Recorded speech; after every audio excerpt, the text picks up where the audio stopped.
Madam Speaker, Rosie Wyman has worked at the Port Hastings Visitor Information Centre for 20 years. She helps tens of thousands of visitors every season discover small, local businesses in Cape Breton and beyond.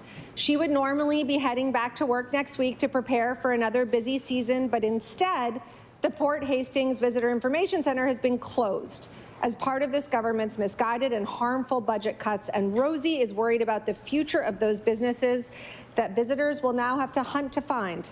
When will this government see that the damage their cuts to tourism will cause in the local business community this summer just aren't worth it? I recognize the Honourable Minister of Communities, Culture, Tourism and Heritage. Madam Speaker, tourism matters in Nova Scotia, and it will always matter. $3.7 billion in this province. Madam Speaker, also want to remind the member there's 40 community VICs right across this province. We continue to support those VICs, and we'll continue to move forward with the VICs. Thank you, Madam Speaker.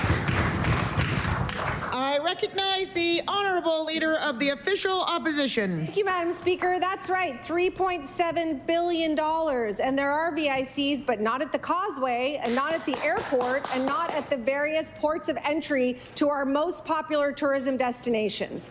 Rosie is heartbroken that she won't be there to welcome tourists this year, including a growing number of Francophone visitors from Quebec who aren't traveling to the U.S. and are choosing to visit us instead. The Visitor Information Centres were there to provide service in English and French, our two official languages, a service that Rosie told us will be greatly missed. Instead of capitalizing on the economic opportunities in tourism, this government is cutting back.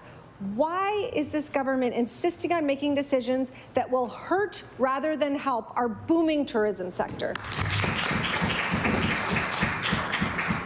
I recognize the Honourable Minister of Communities, Culture, Tourism and Heritage.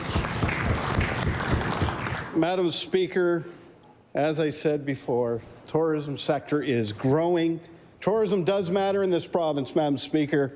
Nova Scotia is ranked as a premier global travel destination to visit by Travel Leisure, Madam Speaker.